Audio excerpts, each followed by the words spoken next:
सांगलीत महापालिकेच्या पाणी कनेक्शनला विद्युत मोटारी लावणाऱ्या ग्राहकांवर पाणी पुरवठा विभागानं कारवाईचा बडगा उगारला आहे। बेकायदा मोटरी विरोधात महापालिका पाणी पुरवठा विभागानं धडक कारवाई सुरू केली आहे। यामध्ये पाणी पुरवठा अधीक्षक चौगुले यांच्या पथकाने आजवरच्या कारवाईत 10 मोटारी जप्त केल्या आहेत। जप्त केलेल्या विद्युत मोटारी या महापालिका पाणी कनेक्शनला बेकायदा जोडण्यात आल्या होत्या। या जोडलेल्या मोटरीमुळे अन्य कनेक्शन धारकांना पाणी पुरवठा कमी होत होता।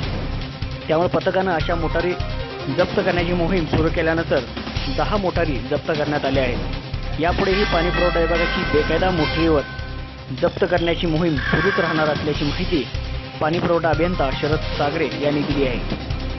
पाणी पुरवठा विभागामार्फत या कार्यालयाचे अधीक्षक असणाऱ्या चौगुले मॅडम यांच्या नेतृत्वाखाली अनधिकृत जे महापालिकेच्या नळाला डायरेक्ट मोटर लावून पाणी उपसण्याचे जे प्रकार चालू आहे त्याच्यावरती आळा बसावा आणि नागरिकांना व्यवस्थित दाबाने त्या एरियातल्या पाणी यावं या संदर्भामध्ये विभागामार्फत मोटारी जप्त करण्याची कारवाई मोठ्या प्रमाणामध्ये चालू केलेली आहे।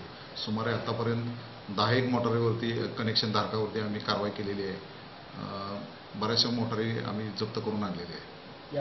यापुढे ही कारवाई अशी चालू राहणार आहे।